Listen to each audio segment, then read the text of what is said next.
from the void we know so well. Oh, horror, fantasy, the stories we tell. Sci-fi dreams where the stars collapse. Comic books stacked high in gaps. Mike and Tom, they light the flame. The first, the last, the Nerdom name. Voices sharp like the edge of time. Diving deep in a world sublime.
All right, that was a very unique intro, made kind of by me, made by Tom, but a little different. And we're going to get into it here. But I am ML. I'm Tom. I'm not sure. I didn't hear anything, but hopefully the audience heard. I heard the theme song, but then silence. So hopefully. Yeah. I think it'll translate. If it didn't, then we'll figure it out. But what essentially what happened there was we had our theme song, which we update periodically here, rolling evergreen, that sort of thing.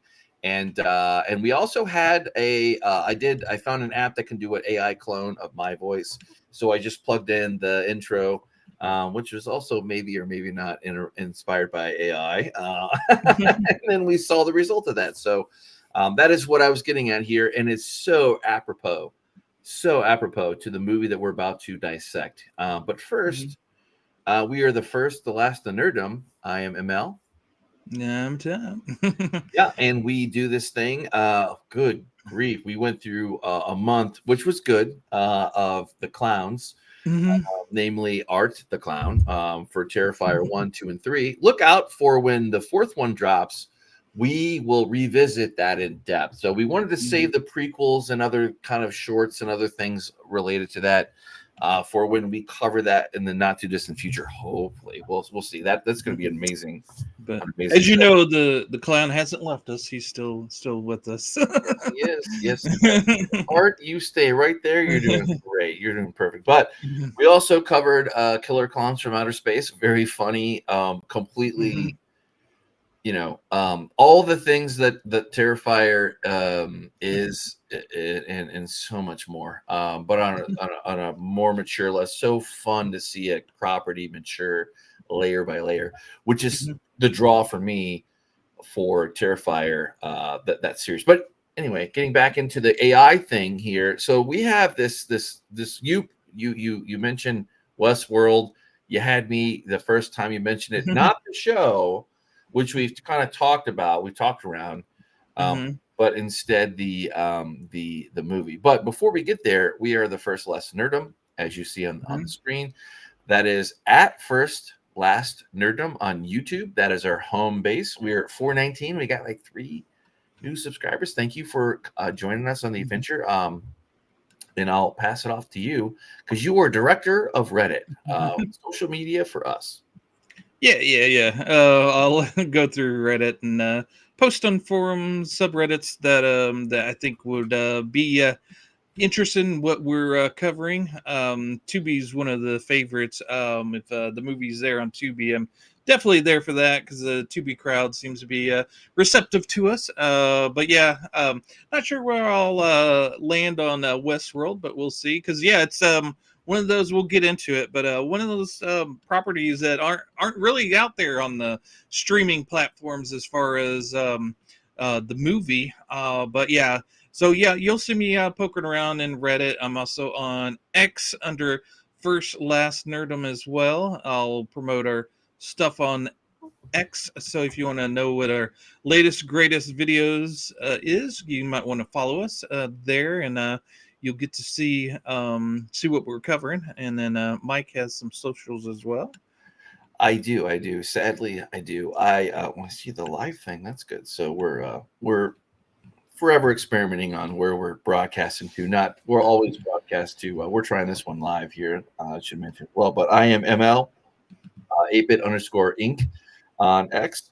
Should you and would like to engage me and Tom in conversation or tell us what we messed up on or whatever, love to hear it. Or suggestions for another series or grouping of movies that you think that we should cover or that are really awesome. We are starting to cover a good chunk of the ones that we always wanted to cover. I think you and I still kind of hold back some in reserve for the day, like for the right. Yeah. Now that we've been doing this for quite some time, but all the same, I'm also I don't know why I did that, but that's right. I was gonna do America's Talk Show, my other thing that I'm doing with a couple other co-hosts, where we cover current events. We have 2 shows twice a day, 10 Eastern and 7 Eastern as well. Morning show and a night show. But anyway, we cover things. Great group of community building around that. So if you want to be a part of that community, we welcome you. Doesn't matter what your views are. We are all very independent voters when it comes to that. When we do talk about politics, and we definitely try to follow in 2 ways, grace mode, which is like grace, peace, love, understanding, and grace, just for the conversation. Be you, say what you say, but you don't got to get in a fight with it. You don't got to get into you don't have to find yourself going on vacation to a medieval world to put a sword through your opponent, so to speak. But anyway, also on ApeIt.Ink, long form content. But as always, again, plug. FirstLastNerdom on YouTube. We have so many videos that we have done. We've covered 250 now at this point. Good grief. We're almost 420. If that means something to you, cool. If not, but this show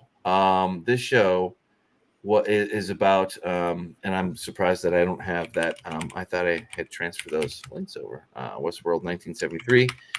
Hey, we're live. We're not gonna always be on the ball. Yeah. So I close those out because they're not important. But Westworld, you wanted to see the original, and we've also kind of talked around the periphery. We've definitely both covered the first season of that show, but this was the original. Take it from here. How do you want to present? Like, this is so unnerving, and I guess I could. Once we get kind of in the saddle and kind of explain the concept therein, then I'll kind of pull in the more modern things that like are ever approaching us, and not anytime soon. And of course, this was made in '73. The fact that we're in 2025 and we are like looking upon the next 40 years of robotics and things, somebody at some point is going to come through with something like this. Maybe it'll be different. We don't know. Nobody knows. But Tom, what made you want to pick this one after we did the clown? We did sci-fi clowns. We did horror clowns. We did indie art house clowns. All kinds of, but this was such a good palate cleanser, and to wade into. It was really, really awesome. I love the movies that are made before my birth date, because when we stumble into them, they are a treasure. So never mind the whatever, but this is just really, really, really good. So, like, tee us up, my friend. Okay. No, I love diving deep into things, and then once I get the feel of them, you got to move on to something new. So the clowns, we did the deep dive into the clowns, and once you surface out of that, you want to do something completely different, and so I wanted to go sci-fi. sci-fi western even, because with Westworld, I love the HBO series. Mhm.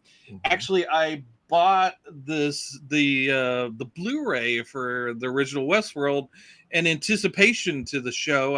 This is one of those movies that was always one that I was going to watch but never got around to watching. And so I was like, okay, I'll watch this before the new show comes on, and then didn't get around to it. Watch the show, love the show. Every once in a while, I'd say, I need to pull out this Blu-ray and watch it finally. And then, so when I was kind of digging through my mind last week when we were finishing up with Killer Clowns, I was like, what could we shoot to next? And it just popped in my head. Let's do Westworld. So yeah, I had to do it.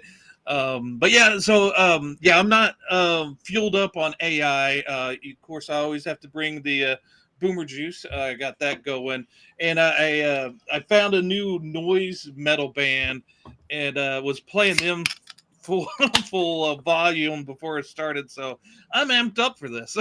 I'm telling. Absolutely. The band's Full of Hell. If you want to check them out, but Well, there we go. That is one thing for me to write down. I am learning, Tom, all the time.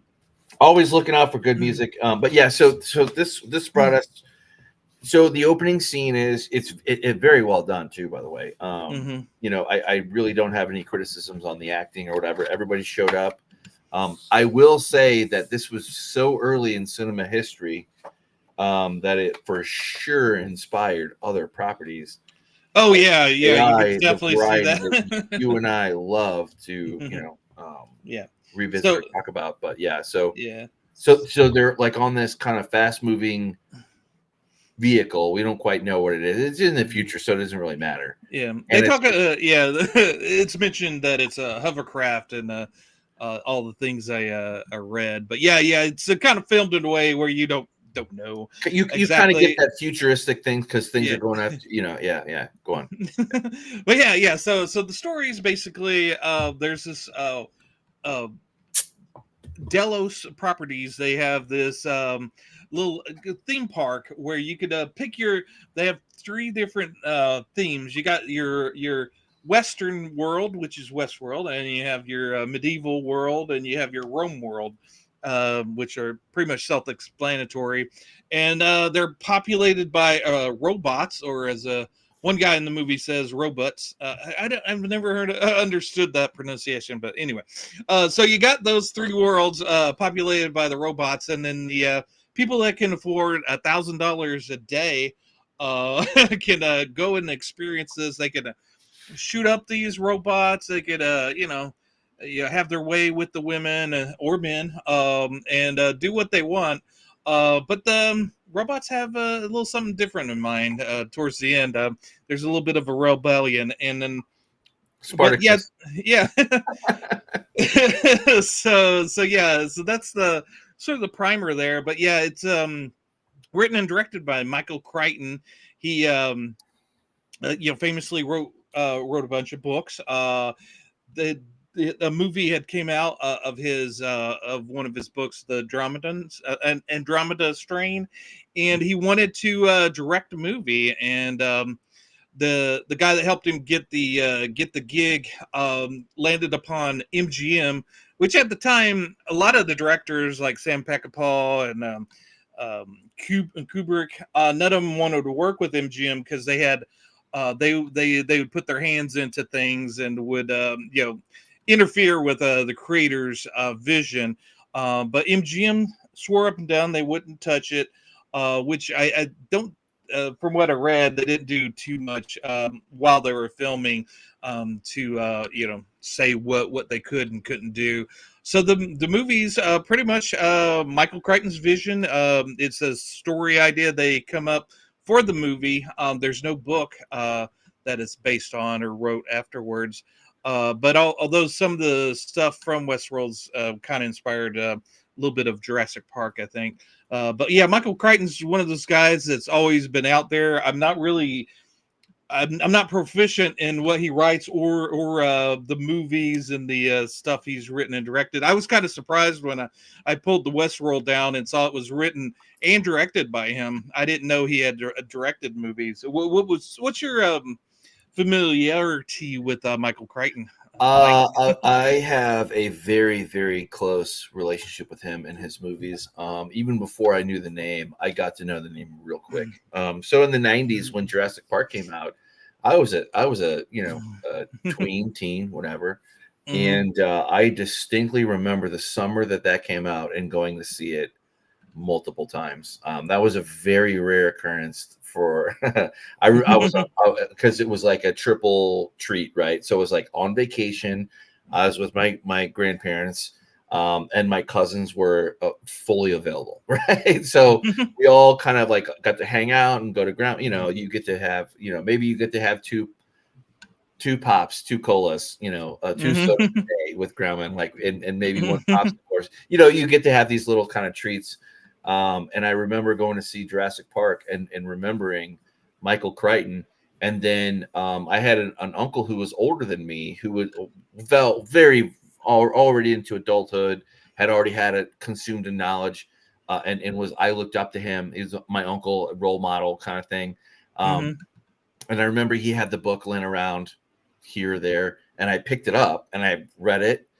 And that was like the big, that was just like this inside kind of, nobody said anything because they saw me walking around with it. But, and I had never, seen this before, but, I mean, I saw it before we covered it, but, then after that, it kind of like at any time Michael Crichton was on the 10, it was like, okay, instant, I got to check it out. Some things fit, some things didn't. But Michael Crichton was like, from my perspective, as a young adult, it hit all the things, right? So very unique writing style. It's very short, it's very punchy. He can make this universe really tight and meld into this where you care about the characters. And of course, young mind, that was like one of the great authors that I imprinted on. And it later on introduced me to Stephen King to a certain degree. More to Dean Koontz and things along that line. But it was probably my very first non-science fiction fiction author, that is technically science fiction, but it's not space-based or Star Wars or because back then I was like all like, you're either Star Wars or Star Trek or a little bit of both or whatever. But yeah, so I have a very good glowing memories of Michael Crichton. So I was also impressed that he actually directed this. It's really weird because it's kind of like, well, what he did do beyond that, and we're not quite at the level like where we can just roll out the Michael Crichton anthology and cover it. Maybe one day we'll revisit some of his. It's just on directing, but it was, man, from the start to the finish, it had me, and I've seen this again, and I'm so glad I hadn't seen it in a really long time, but like I was like really glued to it, and how it does it really. The characters, the acting really draw you in, because I'm watching this in 2025 at in my 40s. Well, what if I had some money I saved up? Like what would that in a weird way, it's more the modern world. It's still fantasy, right? So this thing doesn't exist for long, but 20 years from now, who knows, man? I don't know. But anyway, what's your history with Michael Crichton and this property? Yeah, that's it's kind of when I was watching the movie, I kept thinking about what's our closest thing to it, and I'm thinking VR. There's VR that you could, but it's not quite what this film promises as far as fantasy. But also with it being Westworld, I kept getting flashbacks to me playing Red Dead Redemption 2, which is an awesome game. If you ever want to get into a Western, you got to get into that. But yeah, Michael Crichton, he's it's his first directed movie, and he said he knew that they probably wouldn't let him direct anything outside of a science fiction movie, so he kind of focused in on this idea. And I got to say, he's a very competent first time director. This is a very solid movie. A very tight hour and a half. I think we harp on this over and over. We're tired of the long ass movies, and this movie gets in and out and tells a really tight story. It's one of those movies that a lot of the movies from the 70s can be very slow in their pacing. Even more slow than what I tend to like slow movies, but some 70s movies are way too slow. This movie had a nice clip to it. It They calling didn't, out, right? Yeah. yeah, it didn't linger, and every scene was something new. You were experiencing a different aspect of either the characters or the world, so that you never got completely comfortable. And that's sort of how the intention, I believe, in the movie, because the main character that Richard Benjamin plays, he's new to this world, so he's experiencing it fresh, and so we're seeing the world through his eyes as we go along. For the most part, we do see some behind the scenes stuff, but it's done very well in the fact that we're kind of looking through his eyes and are kind of experiencing it along with him. Although, and then James Brolin, he plays his friend, and he's been there before, so he's sort of like the old hat. He's kind of leading him through this world. But yeah, it's like I said, the story's very very well told. Yeah. Well, as you progress here, you kind of learn the rules of engagement, so to speak, like what it is, and it's so funny too, because you are taken along for the ride. Normally, you would not be this tied into the narrative, right? But you purposely are. The hovercraft future scene, like where desert landscape is just just total future aesthetic, 100%. But they're still in this like kind of routine, taking an airplane ride. Most people have taken an airplane ride. They know what that's like, but it's a little bit more comfort. It is more comfortable than packed in. You've got like 19 inches you got to fit your butt into. Joking, but not quite as bad as our thing. But and then you had this initiated with this uninitiated, and that was masterfully crafted, because you got this guy and he's uninitiated, and he's like, oh man, like I got all these questions. You can tell he's like eager beaver, but very very very very well played too. Richard Benjamin, yeah. He plays Peter Martin, right? Yeah, Peter Martin, sir. And then James Brolin, the old hat John Blaine. Right. And John Blaine, yeah, I love that scene where they're together on the hovercraft just talking, and like you said, Martin, he's all excited. He's got all of these ideas, and he's turned into his buddy. Asking him questions, like how he's very very particular on how he wants his gun to be strapped to his legs, and so it's easier to pull out the gun, and his buddies, he goes, he turns to his buddy, did you have yours strapped? And then he goes, nah, I didn't. So yeah, you would normally think the James Brolin, James Brolin was made to be he's made to be a movie star, he's got the look, the classic look, and his we saw his son in different things as well, but so I don't think I've seen James Brolin in a whole lot of things, but yeah, he has definitely a presence. So you think he's going to be the main character, but it's actually the Richard Benjamin character that becomes, he's sort of like kind of like the geeky guy that's maybe isn't as experienced as his buddy, and it almost seems like the James Brolin character is kind of like trying to bring him out of his shell, sort of.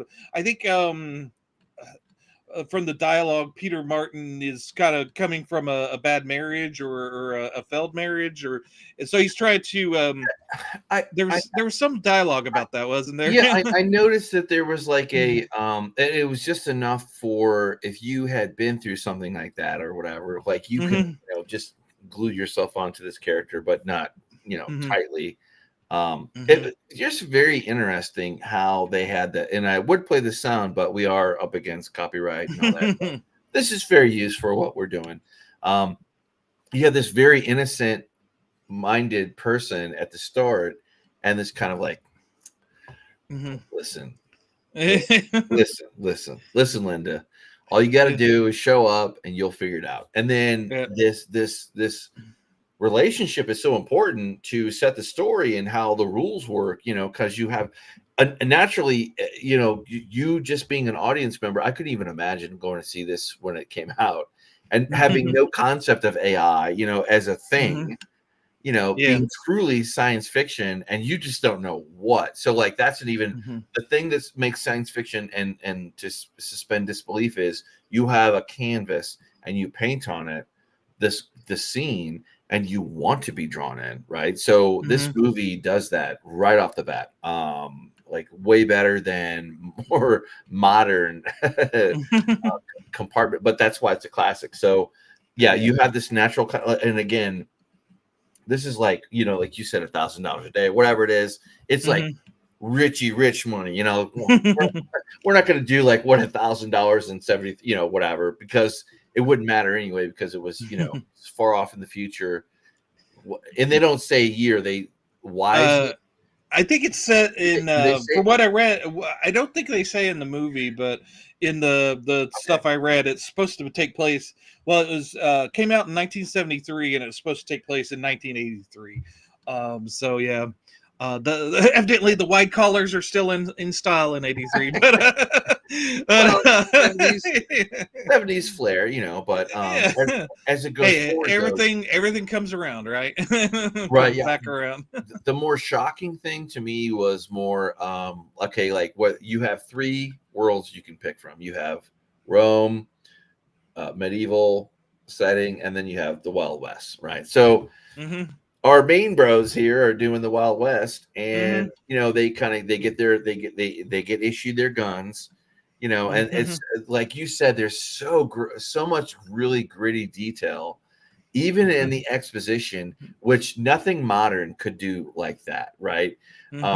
So I normally am like I poo-poo like exposition, like whatever, but like this serves the thing to draw you into the thing, like, oh man, so this is Disney World, okay, like I got it, like you're on rails, you're a tour, like any resort or cruise, you're confined to this environment, and you don't worry about if you pick up a drink or you eat food, you don't worry about it, you just show up, right? So this is the most show up as you are kind of thing. And they had this conversation of like, well, how do the guns work? And this, we're about halfway through, so spoilers as it is, but it's believable. Like they have this they just have a plot device, like where it's like, well, if you're hot, if you're heat generating, well, your gun won't work. And he goes, well, shoot me. And I hate to get that away, but holy cow, like it just draws you in more to like it is and this is why we got to go back and cover the show, I think is my pretext for anyway, I'll quit my fawning and my endorsement of this movie. But yeah, no, there's, like you said, there's so many things that it kind of foretells, little things that like just add up and are just like beautiful if you're a nerd. Yeah, 1973, you got to remember, there was no Ren fairs, there was none of this other crap, but where people pretended to be in that world. They, this is sort of kind of where the genesis of it is. It's like where they're dealing with these robots, and there's a wonderful scene where they go into the bar, and the James Brolin character asks for a whiskey, and then Richard Benjamin's character is like, I'll have a vodka twist, whatever, and the guy's like, the bartender is like, I don't know what you're, and James Earl like, he's from out of town. Yeah, don't worry about it. Give him a whiskey as well.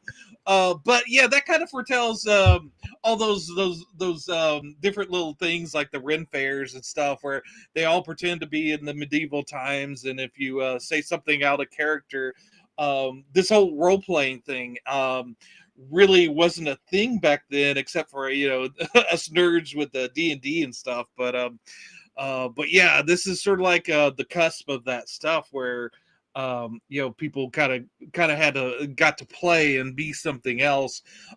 This sort of kind of ignited a lot of people's imagination on how they could progress that to make it maybe not be robots, but create this little world that's kind of isolated that you can go into and just experience for yourself. And it's one of those movies where you start watching it and you go, oh well, I don't know if I'll be able to really get into this, since I know all of them are robots, and since I'm not really experienced it myself. But you quickly kind of wisely spend some time with those characters, so that you could Peter Martin, he's like you said, he's sort of like your person that you're going through this adventure with, and you quickly fall into his world and how he's seeing things, and it quickly becomes real to you as you go along, and as it does for him.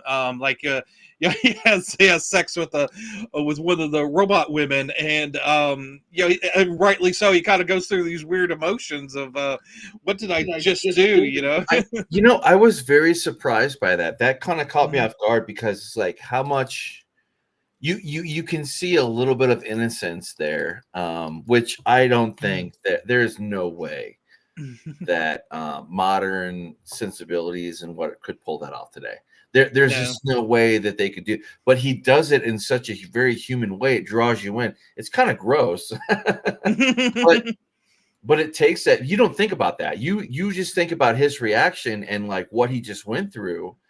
And that is not the only time like where the film begs you to kind of see and kind of spot check you where you're at with where the human is at, because you don't know, like, all these and they masterfully made all the, obviously they didn't have like CGI, although we will get into some of the unique things that they did that were later on, but so unique to this film, and why it is a masterpiece. But anyway, go on.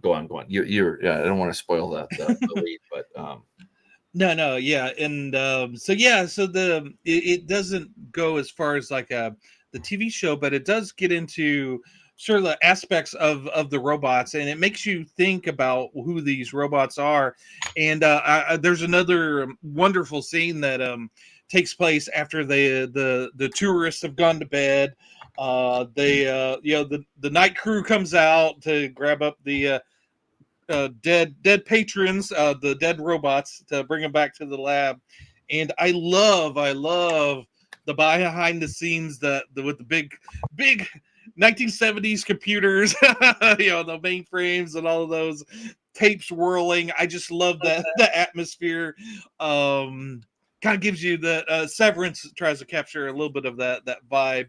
That TV show, but I love the look of that, and the whole process. It's almost they did a lot of thinking about how that would look, and I love how they pick up the artificial horse, and then you got the lab where you got the various robots being worked on, and all the tech jargon that they're saying. It sounds authentic, but this is and I am a sucker for world building, right? So and Crichton knows how I don't know, but like he nailed it on this one. And this is the great thing. I have a bias toward directors who are writers, because I feel like they know how to capture the theater of the mind, but then they have that extra talent to put it on screen, and you see.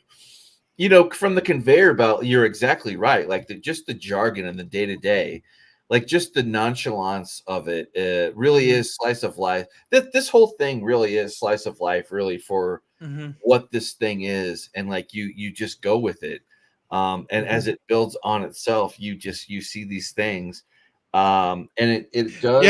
I love the little dog and chicken on the Oh man. table at one point. Well, Just well, the little touches.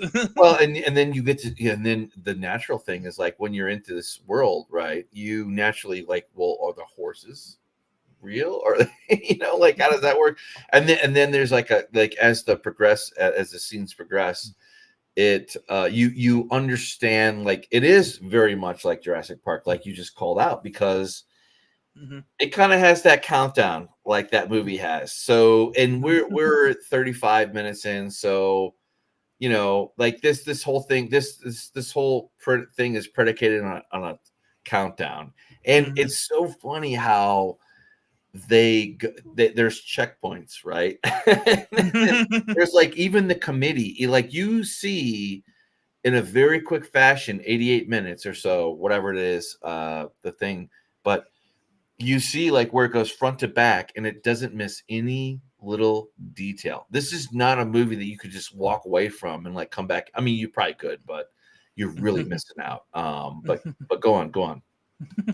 But no, yeah, the whole and also I love how um the, this movie is like the first in so many different ways. Like the like you said, there's a scene where they got the I guess the big wigs kind of talking about the anomalies within the park, and that, like you said, the world building, that is so so smart to have that, where that percentage of of things going wrong, and how they've been monitoring that, and how the robots are starting to mess up. And this is the first time in any movie where they talk about a computer disease, a disease in these things. It's the first idea of computer viruses, talking about computer viruses. This is the first time they've kind of dealt with that in a movie, which is really amazing. It's a big deal for us now, but at the time it probably wasn't. It was like, oh, this kind of crazy idea about the things going wrong within these robots. But yeah, I love those monitors and the little effects on them. And you just want to know what's going on with each of those monitors and what they're doing. And yeah, and then one technician, taking big puffs on his cigarette as he's working on it. I just love that stuff. Well, it's a quintessential Crichton's law in action. Complex Mhm, systems will inevitably fail in mhm, catastrophic and unpredictable ways. And I don't know, like what you mentioned, yeah, it's akin to a computer virus, a cascading system failure. mhm. But the computers are still walking and talking, and they still can do their thing. And it's so fun. I don't know if you caught it, but they say capacity, like they say things that are like semi-futuristic, Mhm. like where they Yeah. they dramatically cut the main power, and it's like, oh well, shit. Well, we didn't know about this, but well, the audience doesn't know. But then they were like later, little bit later on, which makes sense with the storytelling. Well, they have internal power. Well, Mhm. shit. And then they Mhm. cut to like it's like because they're monitoring all this stuff, and Mhm.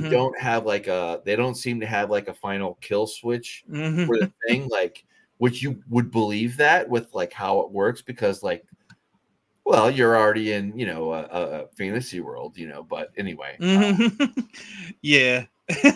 Yeah, very, very, very interesting. Yeah, yeah, no, I also wanted to talk about how it's kind of smartly done in that let's talk about Yul Brynner. He's magnificent as the gunslinger in this. Yeah, yeah, yeah, yeah.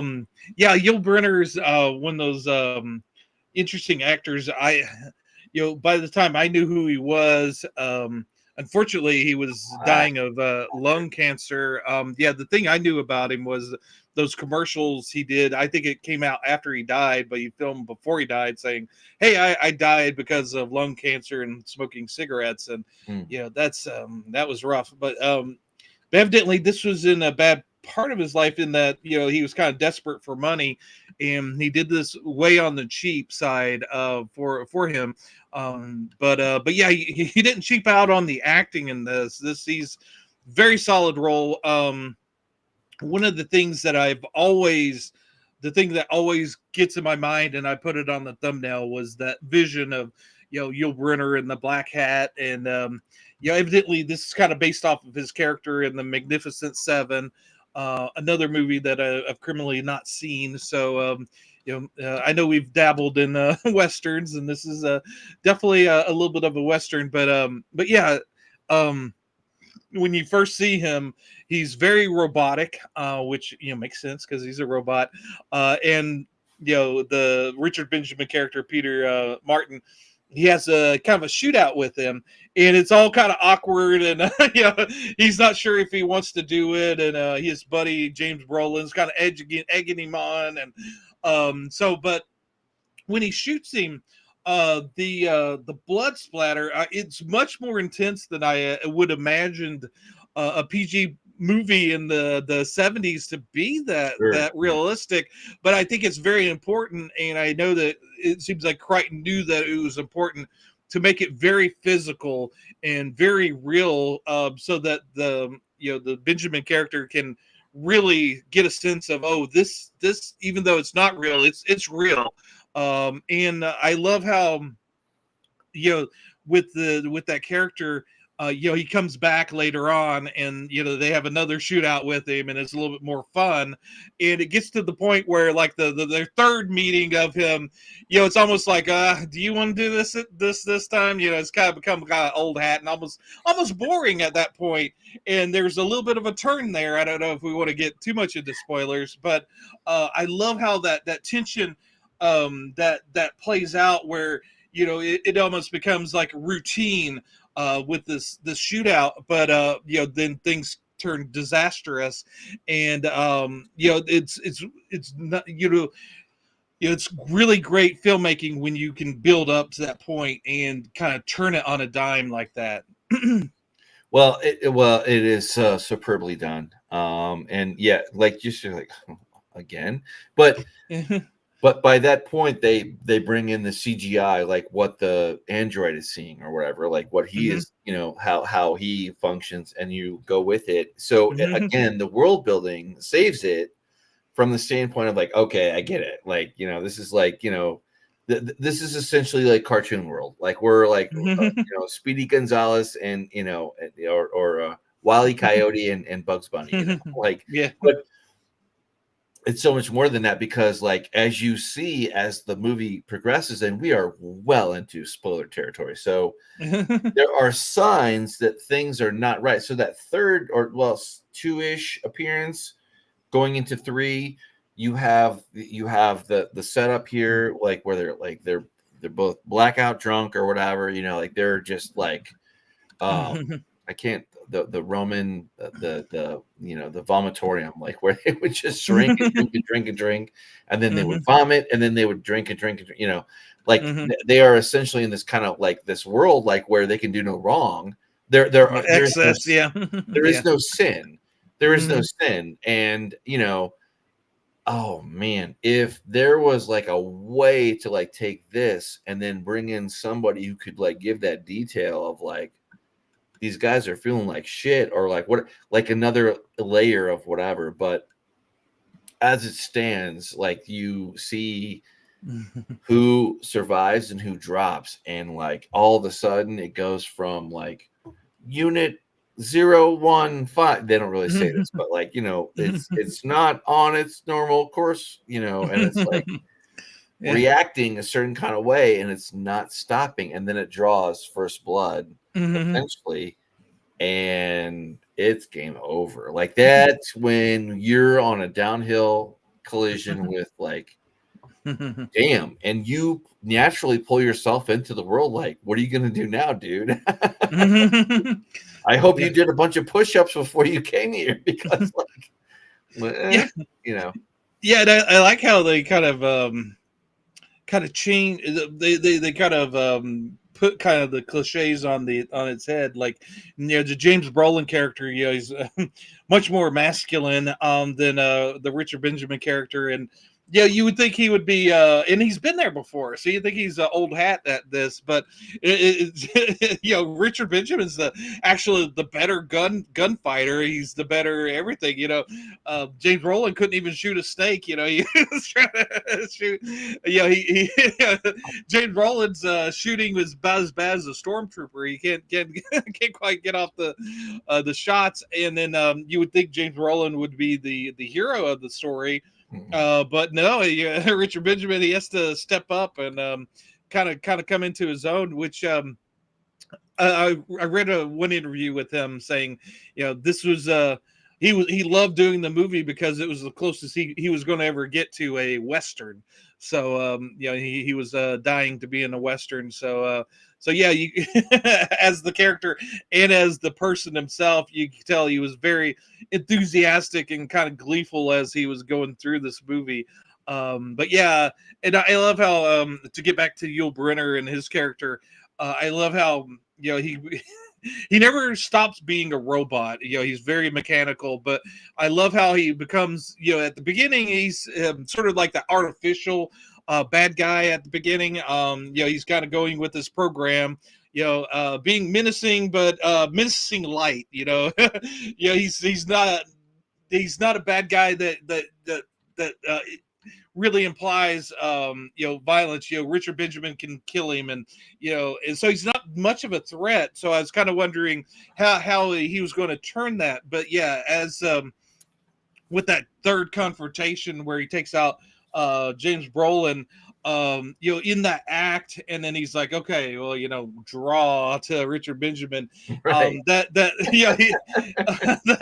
just kind of adds up, ramps it back up. He was a joke, but now he's, oh God, this is a killing machine. And throughout the rest of the movie, as he's relentless in his pursuit for Richard Benjamin, you see definite shades of Terminator.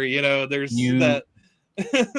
There is no way that Terminator was not influenced by this, because you see this very machine-like. This makes me want to watch Terminator. But yeah, and even the computer-generated vision of his, Oh, well, that was, right. Well, and the CGI, like, this was Mhm. also first in its class to do CGI. Well, very proto CGI, but yeah. it rung the bell on so many different ways. It was a blazing the trail for sure.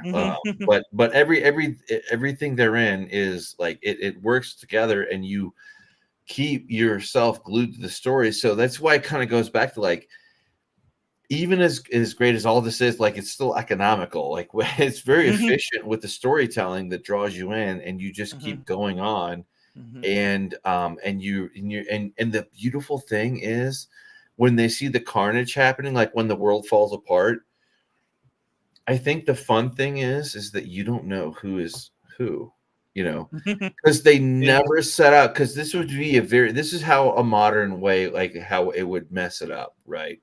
It would mess it up because, like, you would have some identifier as human, and just so the audience could, like, take the phone, and you're not really watching the movie, and, like, you look up, and then, like, oh, okay, I know what's going on by the episode.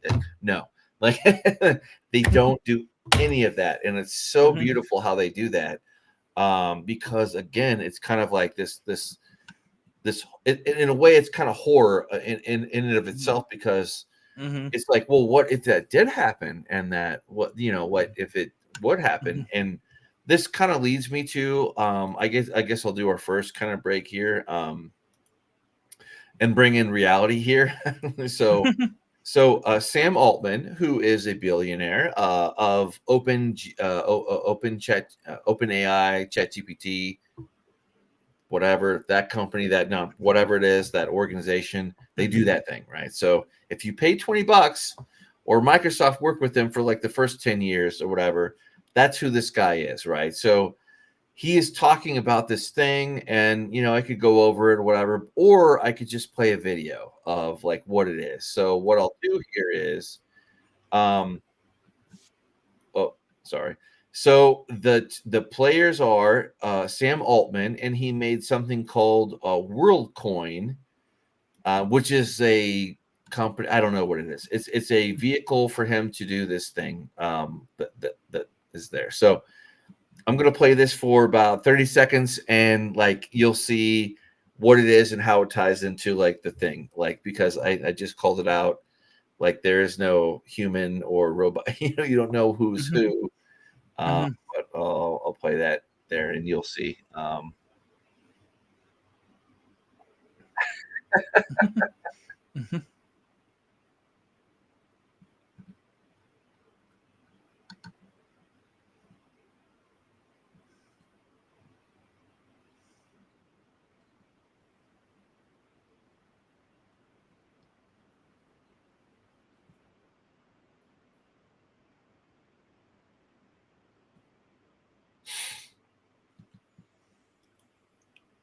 So All right, sort so of, yeah, I couldn't hear the audio, but yeah, I guess it's could tell if you're human or not.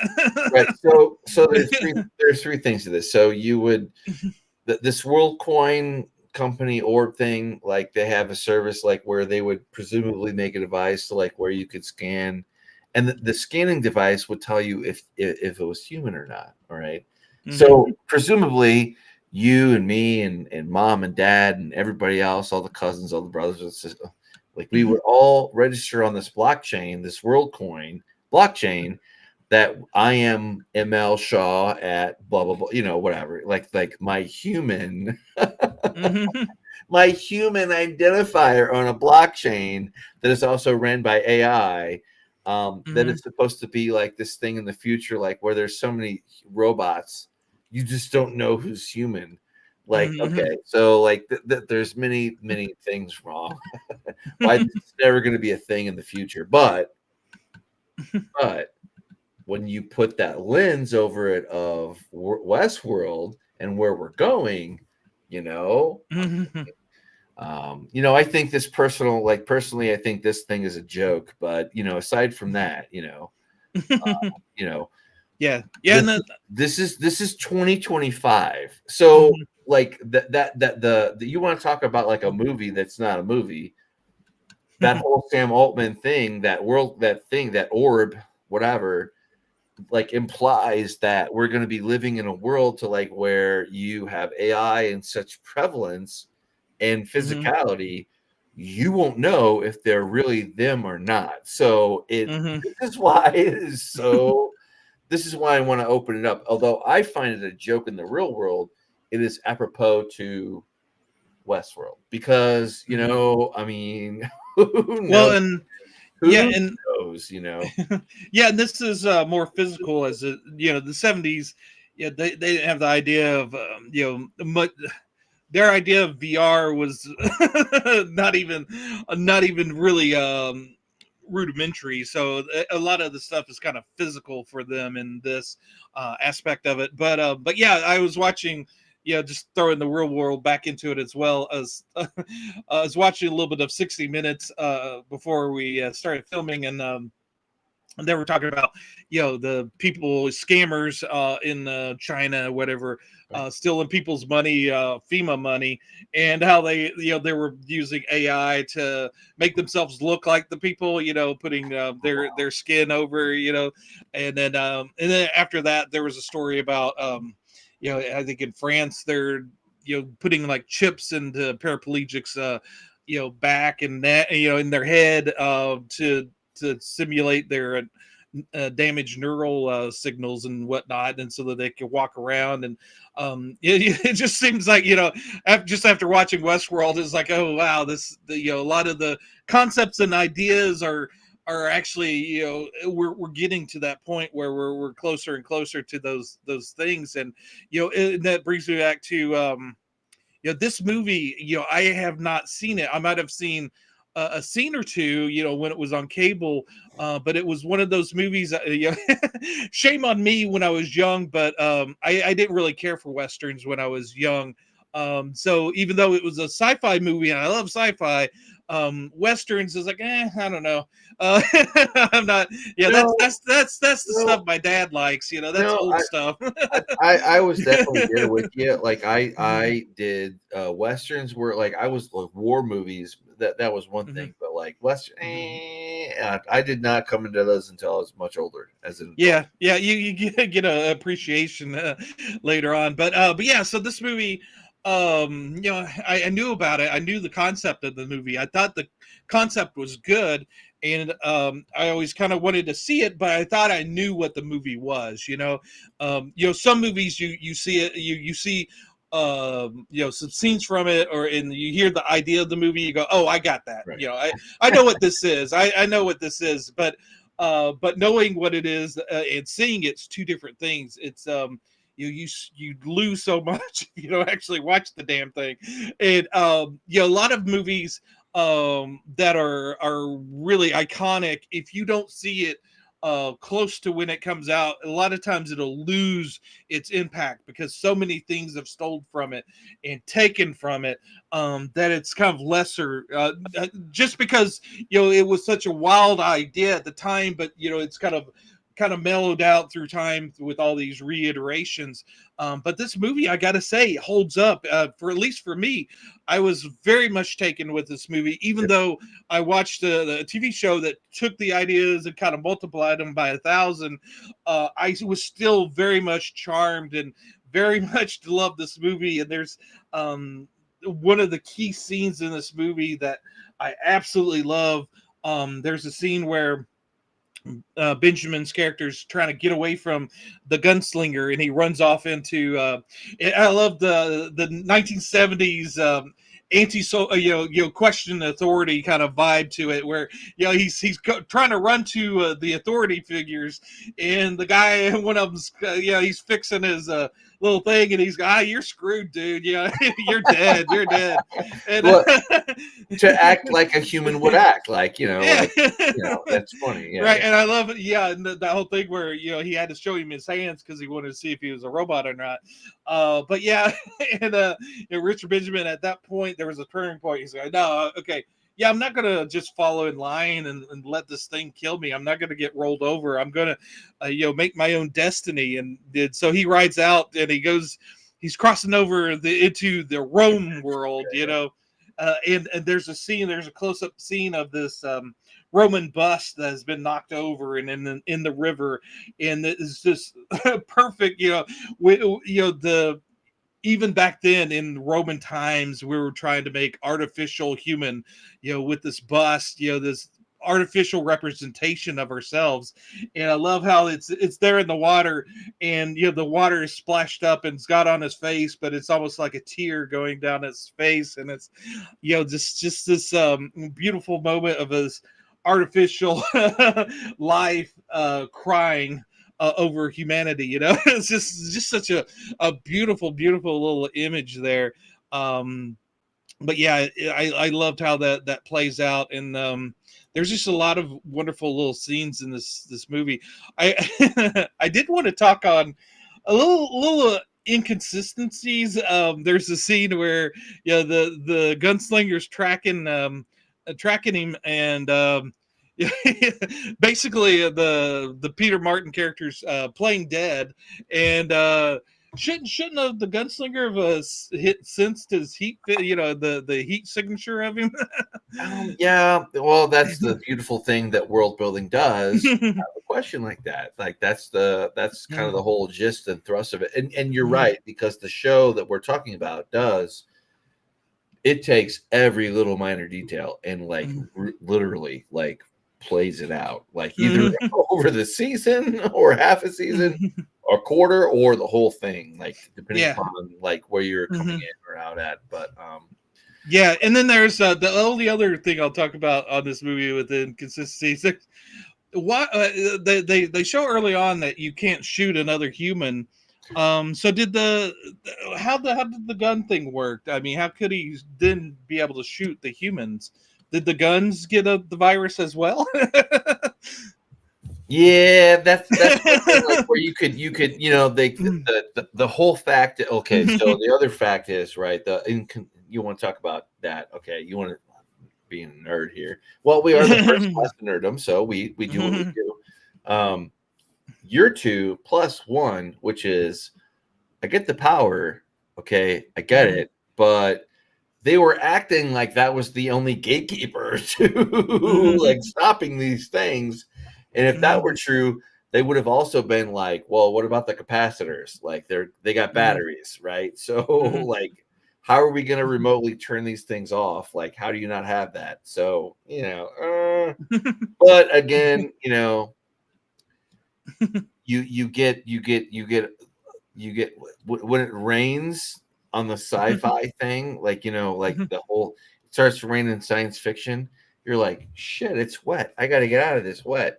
You don't examine it too much, but this is years old. But right. the fact that like it, and I love this because this is reality, right? So like I just showed like that there's like this device that can show you that is the AI. You look at the camera and you you scan it like, oh my god, like you are so far behind the curve. If these things are around us, never mind if you have a heat-seeking gun or not.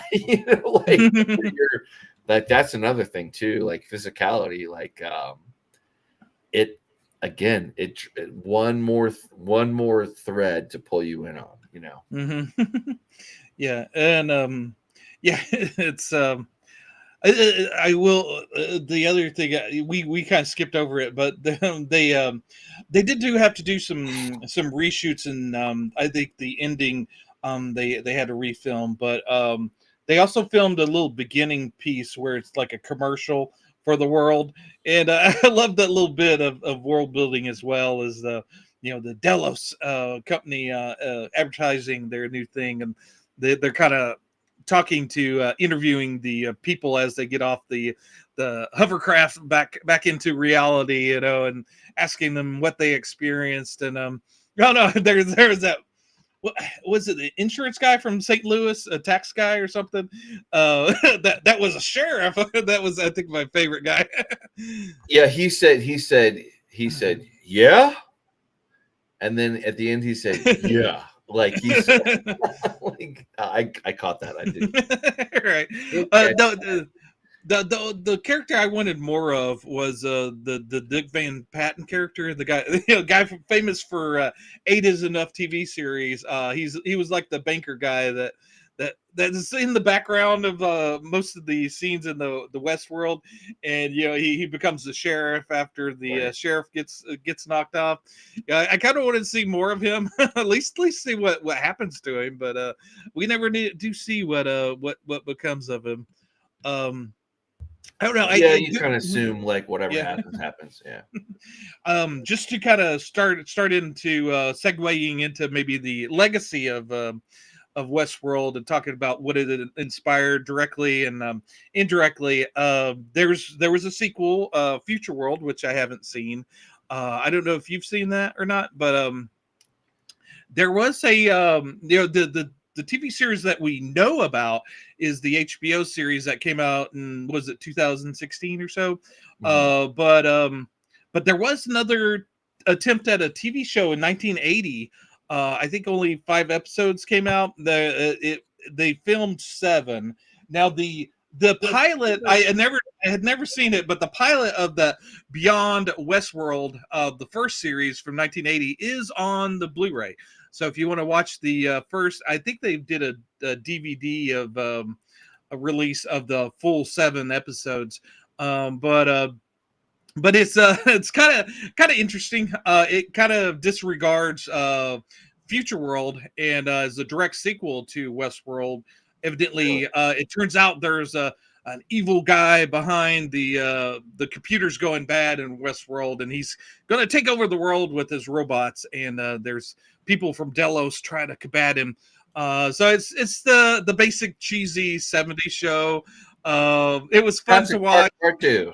Yeah, it was kind of fun to watch, but and there's also a little behind the scenes featurette from back when they first filmed it. That's like 10 minutes. The audio is horrible on it, but you can check that out on this. But yeah, that's about it as far as extras. There's not like a commentary track or anything. But yeah, I guess the big piece to the resistance was the 4 seasons of Westworld that HBO did, and it's one of those shows that takes the premise of a movie and just kind of explodes it out in, like I said, 1,000 different directions, and so a smorgasbord if you love speculative science fiction and playing with ideas. That TV series is one of my favorites of the more recent shows. Well, I certainly watched season 1, and I didn't quit because of any other reason than I just didn't have time. But like, and we talked about this like over the years, but like, it would be really cool to re-explore that in depth. But it didn't have the stain or the pallor of Watchmen, like that one. Like, and I'm a fan of that one. Like, it takes you until episode 4 for you to get there, and then you have to. It's up to you to go beyond that. But like, I'll say that. But like, Westworld, when I did watch it, it was not hard to take at all. Again, great acting, great world building. It doles it out so I could understand why Tom would like it, to the end. So that is one that I have on my list that I am preciously saving and hoarding. It does at times get a little melodramatic, and it kind of sometimes it does tend to sniff its own farts. It kind of gets kind of built into its head, and maybe gets a little bit more obtuse than it, a little bit more. Sometimes it gets in love with its ideas more than it probably should. Although, there's other shows that could be said about that I love, like Lost.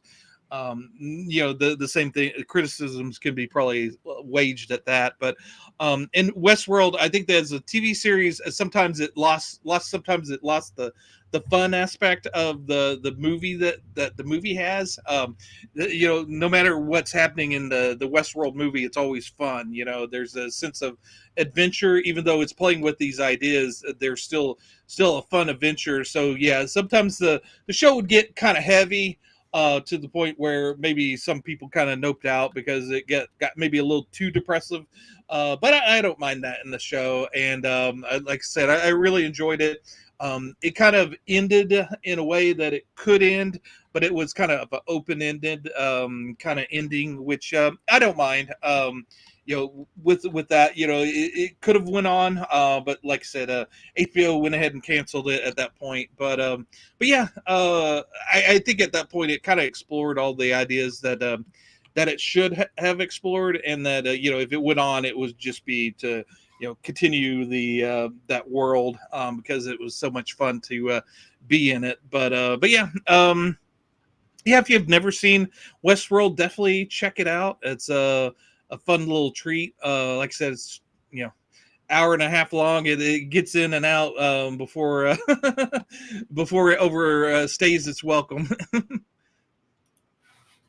Yeah, I highly recommend. We are bucko 9 or so past the thing, but we are Mike and Tom. The FirstLastNerdom. Any other things you want to say about starting here and going there, or would you say it doesn't matter if you watch the movie and you can jump into the show, or what nerdom advice right there? Tom, fill us in. Yeah, you can watch however you want. Like I said, I was going to watch the movie before the show. I ended up watching all of the show, and then just now this past weekend watching Westworld for the first time and enjoying it. Like I said, I'm a bit long in the tooth at this point. It's kind of crazy I hadn't seen it yet, but yeah, there's certain holes, and I think in everybody's movie watching life. There's certain movies that they should have seen that they haven't, and it's sort of like once you've not seen it for so long, it's almost like you almost have to keep up that tradition, you know. Well, I do remember seeing this on like TNT or whatever growing up, like 15 through 19, well, whatever. But I do remember seeing it, like, but this time was special because I'm 2025 me, and it is what it is, and it's like, damn, they're not far away, Yeah, absolutely. I will say it's probably good that I waited, in the sense that if I'd seen it back in the day, I would have seen it on one of those small 4x3 screens where it would have cut off most of the film. This Blu-ray, one of the it's I think a nice deluxe 4K with the cleaned up image would have been better, but this Blu-ray, it gives you that full widescreen aspect ratio, and it's such a beautiful movie. To not see it in this widescreen aspect ratio would have been a tragedy. I mean, doing the pan and scan square image of it would have ruined it for me, I think. It just wouldn't hold the same quality that seeing it in that wide screen. And I'm very much a cinephile nerd. I'll talk your ear off about widescreen against pan and scan, and the travesty of pan and scan, and how I sneer in the kind of look down on the VHS tapes. You know what? I'll back you up, because when I see it on my big screen, like, I want it to be like 70s, 60s, 50s, like the little art. That's fine. I'm good with it. But like, if it's too clean, you're not gonna like, what is this? But all the same, this is a high recommend from myself and Tom. Go see it. It'll pull you in, and it will force you to watch at least the show. Like, so we'll leave it there. Now, again, it's the only way you can watch it on streaming is to rent or buy it. If you're going to buy it, don't buy it digitally. Go buy the Blu-ray if you have a player, because when you buy it digitally, you're not really buying it. You're basically renting it long term, if that. So yeah, I recommend going for the Blu-ray. I didn't look to see if there's a 4K, but yeah, if there's a 4K, definitely go for that. But yeah, I'm an advocate for physical media. But yeah, I'm off my soapbox, and yeah, definitely recommend. And I guess we'll see you next week with another lovely movie that we've curated for your pleasure. AI or no AI? We'll see. Who's the clown? Art. Is it art? It's art. Art is real. He's not AI.